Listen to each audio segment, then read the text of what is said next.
Ibu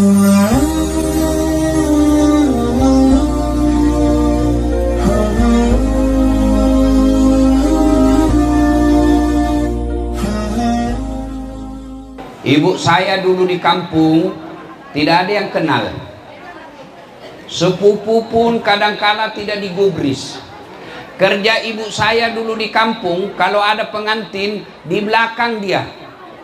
Apa kerjanya? Cuci piring. Cuci piring dan memasak. Orang-orang kaya di depan dia. Khas pakai baju bugis, namanya mata dulu. Pakai haji itu yang berputar-putar situ. Di depan semua orang Bugis cakap, "Yolo ki puang ngaji." Di depan ki puang ngaji. Yang miskin seperti mamaku di belakang cuci piring. Kalau ada kasihan menyanyi, dia pergi tengok, dia buka sedikit itu kain, dia lihat-lihat. Saya lihat itu masa saya kecil, ibu saya. Itu bermalam di rumah sawah. Tahu rumah sawah? Kecil, tidak ada lampu seperti ini. Bermalam bersama bapak saya bertahun-tahun, tapi dia didik anaknya. Anaknya menjadi ustadz. Anaknya lah yang buatkan masjid. Bapak saya buatkan masjid, namanya Masjid Bani Abdul Latif di kampung saya. Ibu saya buatkan masjid, namanya Masjid Hajjah Sitimang. Banyak orang kaya di kabupaten saya di Pindrang. Tapi sepertinya hanya Dasat Latif yang jemput ibunya pakai helikopter. Sombong Ustadz? Tidak. Pelajaran buat itu, bukti nyata, fakta. Kalau kau didik anakmu, kau nikmati nanti masa tuamu. Tengok anak-anak orang kaya sekarang, tak ada masa didik anaknya. Tengok orang-orang hebat, dia tidak ada masa perkenalkan agama anaknya. Masa tuanya, anaknya tak ada urus orang tuanya. Maka tuan-tuan, didik anakmu dengan baik. Kalau ada yang hina kamu, jangan kau balas. Kalau ada yang memaki kamu, merendahkan kamu, jangan kau balas. Didik saja anakmu lalu berdoa, "Ya Allah, perbaiki hidup anakku. Anakkulah nanti yang akan mengangkat derajatku." Ibu saya miskin, bapak saya miskin, dia didik anaknya. Alhamdulillah, saya bisa hajikan bapak ibu saya haji plus yang mewah. Saya bawa dia pergi naik pesawat yang first class. Saya mau berkata kepada pengurusi yang ngantar saya, bagi saya yang terbaik buat ibu saya. Kenapa? Karena ibu saya susah membesarkan saya. Itulah makna pepatah mengatakan, berakit-rakit dahulu, bersenang-senang kemudian, bersusah-susah dahulu, bersenang-senang kemudian. Sekarang anak kita belajar mungkin susah. Asa kecil kita ajar anak kita, mungkin kita jual emas untuk sekolahnya. Tapi insya Allah kalau didik agama dengan baik, masa depan kita akan dididik dan dengan disempurnakan oleh anak kita. Maka tuan-puan, hartamu bukanlah rumah semata, hartamu bukanlah kereta semata, hartamu bukanlah sawit semata, hartamu adalah anak yang soleh dan soleha. Maka jadikan anak baik. Macam mana kasih anak kita supaya soleh dan soleha? Yang pertama, kata Al-Quran, ya bunayya la tusrik billah. Wahai anakku, jangan kau serikatkan Allah. Silahkan apa saja kau lakukan, tapi percaya Tuhanmu Allah. Masa kecil budak-budak macam ni, itu budak-budak cilik ni, Ipin Upin, selamat pagi cikgu, ya kan? Kenalkan dia agama. Macam mana caranya? Dulu waktu saya kecil ada lagu macam ini. Anak-anak Nabi ada 7 orang, 3 laki-laki, 4 perempuan. Pertama Qasim, Abdullah, Ibrahim, Zainab, Ruqayyah, Ummu Kalsum, Fatimah. Makanya ibu-ibu, lagu yang kau putar di YouTube, lagu yang kau putar di HP-mu, lagu-lagu yang ada dakwah. Ya.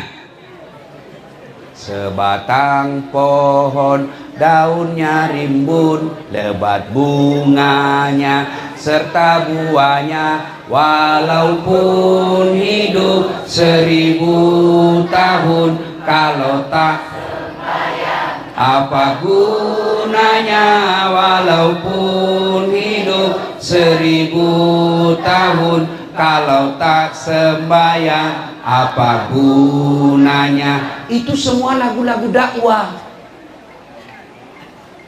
Tapi lagu-lagu anak-anak kita sekarang lagu-lagu rusak iman. Putar ke kiri, putar lagi ke kiri, ke kiri, ke kiri. Apa udah apa kiri, kiri, kiri, kiri? Zaman saya kecil dulu ada juga lagu dari Malaysia yang saya senang. Engkau bagai air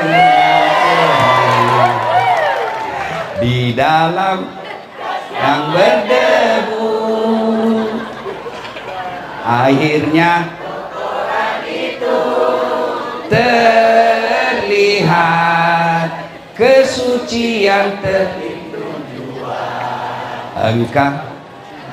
Cinta bukan hanya di mata, cinta hadir di dalam jiwa, lah di mata mereka, biar perbedaan terlihat antara kita. Ku harap engkau kan terima hina, namun hakikat kita yang rasa. Terima kasih. Saya kira demikian ceramah kita malam ini. Nah, Bapak saudara-saudara sekalian, anak-anak kita itu senang lagu. Makanya perdengarkan lagu-lagu yang baik. Ya, jangan kasih dengar lagu-lagu yang jelek. Kalau lagu-lagu porno kau ajarkan, pikirannya porno-porno. Setiap ada kamu, kita apa kau dapat itu? Ya, saya dulu lagu-lagu dakwah.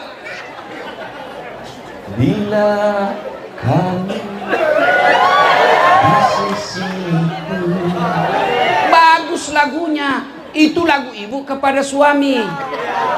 Ya. Nah, berikutnya apalagi ajarkan anak-anak kita menurut Quran.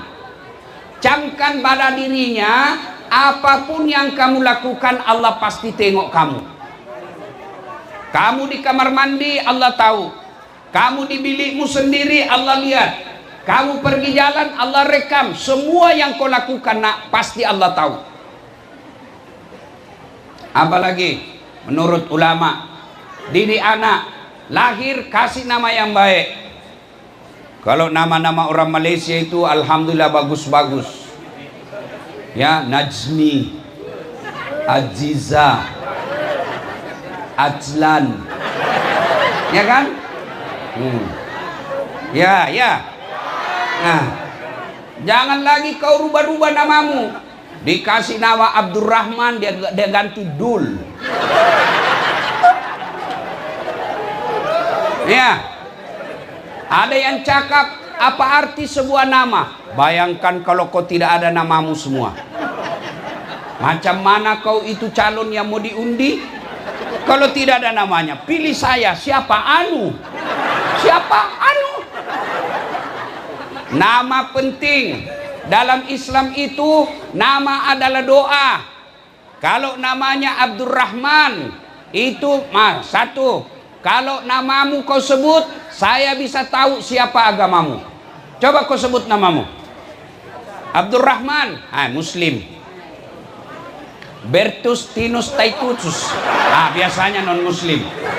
Iya toh? Dua, dari namamu saya tahu sukumu. Margono, Jawa. Ya kan? Ya. Cimpingko, Chinese. Ambok dale, Bugis. Ya kan? Mana ada? Namamu siapa? Ambotang. Suku Jawa. Tidak mungkin dah. Nah. Maka kasih nama yang baik. Begitu dia besar, sudah maknanya dia tahu. Nah, saya bagi kau nama Sumayyah. Siapa itu Sumayyah, Mak? Inilah orang perempuan pertama yang mati membela agama. Meskipun dia derajatnya, dia orang budak, tapi membela agama, mencintai Nabi. Dia mati karena mempertahankan imannya. Saya mau kau buat iman seperti itu, nak. Dia lelaki kasih nama. Nah, saya kasih kau nama siapa? Nama saya? Saya kasih kau nama Khalid. Khalid ini ada sahabat namanya Nabi, namanya Khalid bin Walid. Dialah yang mempertahankan dan menyebarkan Islam, menaklukkan kerajaan Romawi dan kerajaan Persia pada isu. Saya mau kau hebat seperti Khalid bin Walid. Nah, saya kasih kau nama Lionel Messi supaya kau jago main bola. Apa Lionel Messi, hidungnya saja PC. Ya, bagi nama yang baik. Jangan kau cakap nama tidak penting. Nama penting. Dan di akhirat kelak, orang-orang yang nama-nama Islam, awal dia dipanggil di padang mahsyar. Dipanggil satu-satu. Siapa yang dulu yang dipanggil nanti? Ini bayangkan, Bu, orang undi raya saja macam ini banyaknya.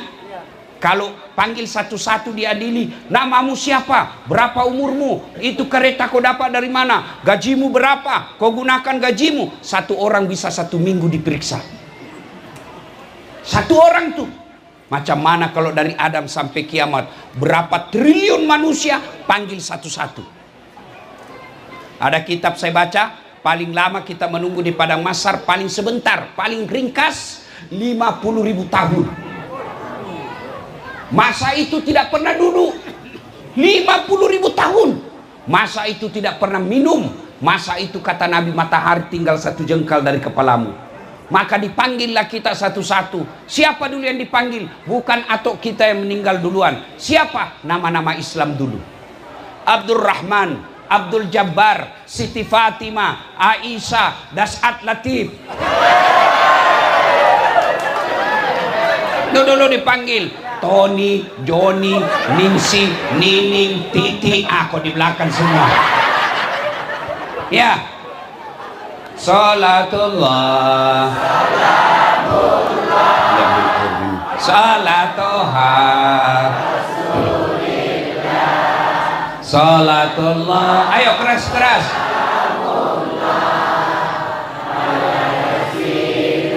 Kasih di gelas. Tawassalna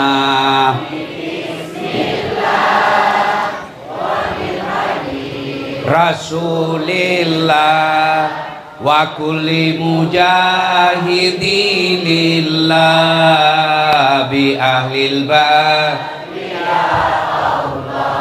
Ya, satu, kasih dia lagu-lagu yang membesarkan akidah, anak-anak senang. 2, kasih nama yang baik. 3, jangan kasih makan uang haram. Uang sogo, undi raya, jangan kasih makan. Iya, Bu, Pak. Yang susah itu buat anak bukan perut. Ada tak di sini kaki batangan, kina batangan? Hah? Janganlah kau ketawa, saya bukan orang sini, Pak. Kalau kau sebut di daerah di Sulawesi Selatan, Sopembone, Takalar, saya tahu semua, ya kan? Ini dia tunggu memang saya salah. Kina batangan, hah? Kaki batangan, kina batangan. Saya tanya, ada tak di sini di kina batangan mati karena lapar? Ada? Anda ada mati karena tidak makan? Tapi saya curiga ada mati karena dada. Ada mati karena mabuk, ada mati karena lapar, balap. Maknanya jangan risau soal perut. Tuan-tuan, jangan kau risau soal apa dia makan anakmu, karena Allah sudah jamin rezekinya. Kau risau kalau kau tak didik anakmu dengan baik. Ini makan, tidak mungkin Allah makhluknya mati kelaparan, tidak mungkin. Jangankan manusia, ada otaknya, ada tangannya, ada kakinya, ada ibu bapaknya, ada saudaranya, ada jirannya. Cicak. Tahu cicak? Tahu cicak? Apa dia makan cicak? Hah? Masuk akal tak? Tidak masuk akal. Cicak cuma di dinding, nyamuk terbang. Macam mana dia boleh ketemakan? Ini satu di dinding, satu terbang. Tidak pernah mati kelaparan. Kau dengar lagu orang Indonesia dulu. Cicak-cicak di dinding diam, datang seekor nyamuk. Hap. Nyamuk yang datang. Tidak dia kata cicak lompat ke nyamuk. Iya toh? Maka kau jangan risau soal makan anakmu. Kau risau kalau anakmu tidak tahu mengaji. Kau risau kalau anakmu tidak tahu sholat. Kau risau kalau anakmu tidak pernah datang pengajian. Maka tuan puan yang saya muliakan, kalau kau boleh bawa anakmu ke pasar raya, kalau kau boleh bawa anakmu ke Sampurna pergi wisata, holiday, kenapa pengajian macam ini anakmu tidak boleh kau bawa? Kalau anakmu ulang tahun, kau boleh bawa dia pergi melancong. Kenapa acara pengajian begini anakmu kau tak bawa? Demi Allah saudara-saudaraku, yang punya anak, nanti kau akan ditanya. Saya beri kau amanah berupa anak 3 orang. Kenapa anakmu tidak ada yang pakai tudung? Kenapa anakmu subuh tidak ada yang sholat? Kenapa anakmu bonceng cewek bukan mahramnya? Dengar saudara-saudara sekalian, bagi orang tua yang punya anak, anakmu itulah nanti yang akan memberatkanmu ketika kau tidak didik dengan baik. Maka sekolah seperti ini, sampaikan kepada cikgunya, sampaikan kepada kepala sekolahnya, saya titip anakku, saya bayar semuanya, tapi tolong didik anak saya dengan baik. Kepada cikgu yang mengajar di sekolah ini, demi Allah kalian nanti juga akan ditanya. Orang tua sudah menyerahkan anaknya kepadamu dari pagi sampai tengah hari, dia bayar mereka. Kamu biarkan anaknya tidak baik, kamu ikut bertanggung jawab karena kau makan gaji negara. Maka orang tua juga harus sokong guru. Orang tua juga harus sokong punya sekolah supaya sekolah ini baik. Maka guru dan kepala sekolahnya juga harus memberikan pendidikan dan pengajaran kepada anak-anak kita. Perhatikan anak-anak yang diasramakan, jangan sampai ada yang dibully. Sekolah harus hadir, jangan biarkan, mereka harus dikontrol tiap jam. Harus ada CCTV yang bisa melihat mereka, yang bisa mengawasi apa yang terjadi di sekolah itu. Maka tuan-tuan yang saya muliakan, anak adalah amanah, maka didik amanah ini. Allah pasti minta pertanggungjawabannya. Dan ketika anak dididik dengan baik, insya Allah ketika usia senja, anak kita lah yang akan mengurus dan merawat kita. Bapak saudara-saudara sekalian, ya sudah, jangan kasih makan uang haram. Beri nama yang baik, kasih contoh yang baik. Macam mana contoh? Nah, contoh ya, jangan harap. Orang tua sekarang banyak yang minta anaknya sholat, sementara orang tuanya sendiri tidak sholat. Anaknya dilarang merokok, sementara dia sendiri merokok. Awas kau ya, saya dapat kau merokok, saya tempelin kamu. 10 menit kemudian nak bilang, nak, piku belikan bapak rokok. Ini beleng-beleng ini. Iya. Kalau ada perokok di sini, jangan sampai ada cikgu yang merokok.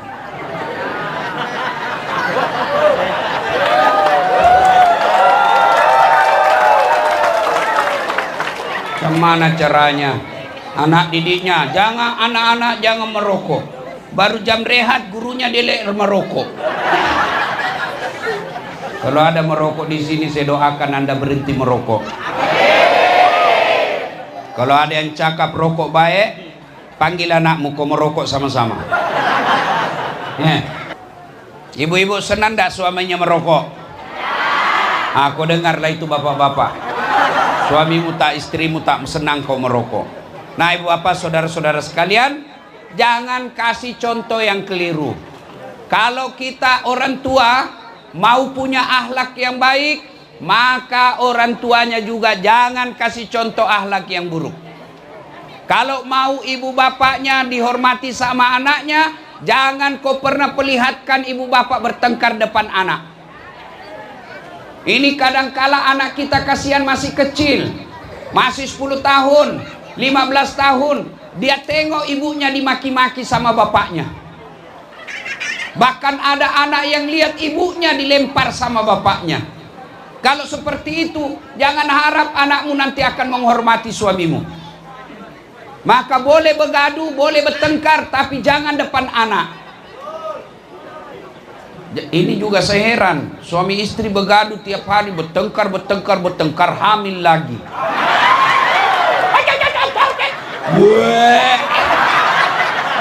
Matampu sih.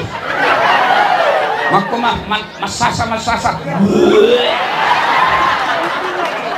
Kuntil lagi. Nah, yang keempat, punya anak yang soleh dan soleha, macam mana caranya? Doakan. Doa untuk anak yang soleh paling ringkas. Allahumma rabbi habli minas solihin. Ya Allah, berikan hamba anak yang soleh. Solat hajat 2 rakaat boleh, 8 rakaat lebih baik. 2 rakaat saja saya mampu Ustaz, 2 rakaat saja. Kau pasang alarm dalam HP-mu, jam 4 subuh berdering,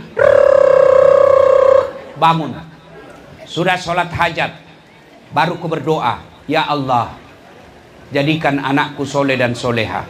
Minum, usap kepalanya, Rabbi habli minas solihin. Macam mana caranya minum? Kau tengok caranya minum, ha? Bismillahirrahmanirrahim. Lagi nak. Cukup nak, belum lagi Mbak. Nah, sudah. Ya, macam itu. Usap kepalanya. Bangun anak kita, kasih bangun. Seperti anak saya namanya Ece. Saya cium pipinya, baru saya kasih bangun. Nak, ayo nak bangun, usap kepalanya. Rabbi habli minas solihin. Ya, saya kasih sisir lagi rambutnya, sambil saya sisir, sambil Rabbi habli minas solihin. Saya bantu dia pakai baju, kancing ke bajunya, Rabbi habli minas solihin. Mau pergi sekolah saya peluk lagi, Rabbi habli minas solihin. Dia tanya saya, Abi, apa itu Rabbi habli? Saya doakan Ece jadi anak yang soleha. Sampai di sekolahnya, saya tidak mau pulang awal, bapakku doakan saya anak yang soleha. Iya. Ada anak kemanakan saya, sudah mau maghrib, masih juga main bola sepak di lapangan. Saya panggil, nah sudah, kita pergi sholat berjamaah di masjid. Sedikit lagi om, kutungguilah dia. Azan maghrib, masih main bola. Terpaksa Ustaz Dasat masuk lapangan. Saya bisik telinganya, Rabbi habli minas solihin. Menangis dia bu. Orang semua jiran saya heran, hebatnya Pak Ustaz, dia bisik saja kemanakannya menangis. Dia tidak tahu telinganya saya bisik, tanganku dibawa makan jipit.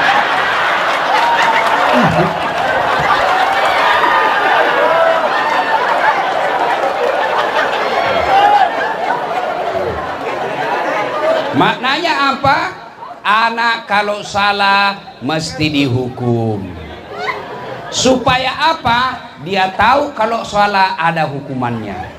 Tapi jangan lupa tetap doakan, karena petunjuk dan hidayah datang dari Allah Subhanahu wa taala. Maka doakan. Nah, selepas itu tuan puan, Kau lihat, perhatikan teman bergaulnya. Sekarang yang merusak anak-anak kita handphone. Ayo, anak-anak kita sekarang belum saatnya pegang handphone, dia sudah pegang handphone. Tahu Australia? Tahu Australia? Itu negaranya tidak Tuhan, tidak kenal Tuhan, tidak kenal Nabi Muhammad SAW. Tapi negara Australia membuat undang-undang anak di bawah 16 tahun tidak boleh pegang handphone. Anak di bawah 16 tahun tidak boleh punya Instagram, tidak boleh punya TikTok, tidak boleh Facebook. Padahal mereka bukan sahadat, mereka tidak kenal Nabi, tapi mereka tahu bahwa handphone merusak anak-anak kita. Kalau tuan puan terlanjur kasih anak handphone, mesti kalau balik dia sekolah, kau tengok apa isi handphonenya. Kau tengok apa isi handphonenya. Kalau handphonenya dia kasih kunci, password, hati-hati. Bisa jadi di dalam banyak film porno.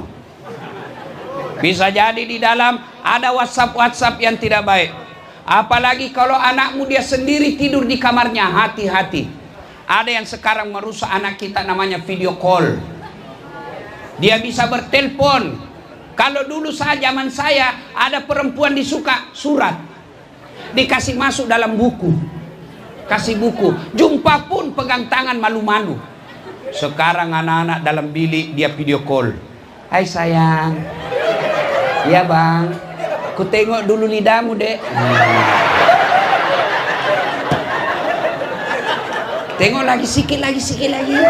Saya tengok dulu. Coba bajunya lihat. Ini bang.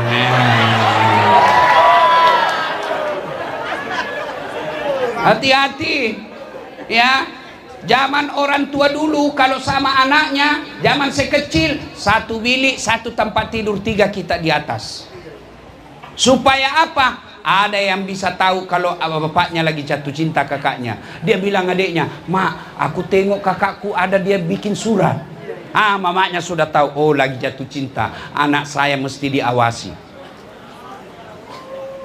Hati-hati. Hati-hati milih sekolah. Sekolah sebaiknya jangan campur laki perempuan. Sekolah semestinya mesti dia bagi kalau sudah sampai di rumah. Orang tua periksa HP anakmu, grup WhatsAppnya kau tengok, Instagramnya kau tengok, apa posting-posting videonya, apa posting-posting fotonya. Karena demi Allah kalau kau tidak awasi medsosnya, anakmu baik tapi yang rusak adalah media sosial. Hati-hati. Karena demi Allah, begitu ibu masuk nanti di kubur, anaklah yang akan mendoakan kita. Kenapa? Hujan. Bapak ibu saudara-saudara sekalian, karena hujan telah turun. Akhirnya suatu kali Nabi melempas di satu tempat. Nabi melewati satu tempat dan tiba-tiba Nabi berkata, "Langkahkan kakimu dengan cepat." Semua sahabat percepat langkahnya. Sampailah Nabi di tujuan. Selesai di tujuan itu, Nabi balik lagi dengan jalan yang sama.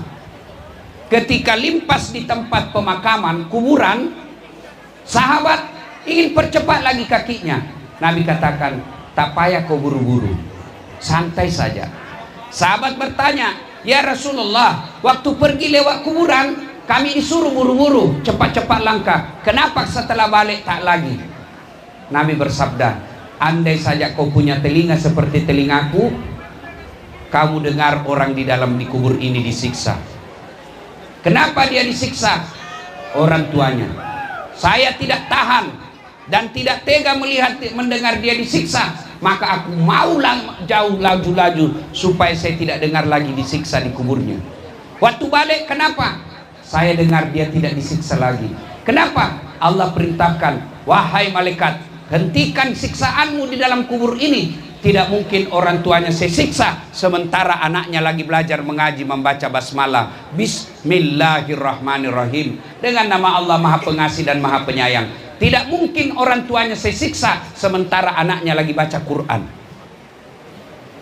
baru basmalah dia baca anaknya, orang tuanya dikubur sudah lepas dari siksa kubur.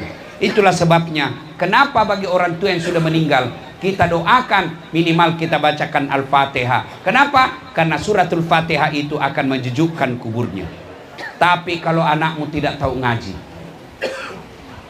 anakmu tidak paham agama, maka mustahil dia bisa doakan kamu ketika sudah di alam kubur.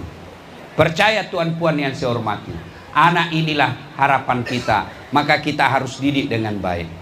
Bagi saudara-saudara yang sudah meninggal orang tuanya, bagi saudara-saudara yang sudah wafat ibu bapaknya, bagaimana cara berbuat baiknya? Satu, doakan ibu bapakmu.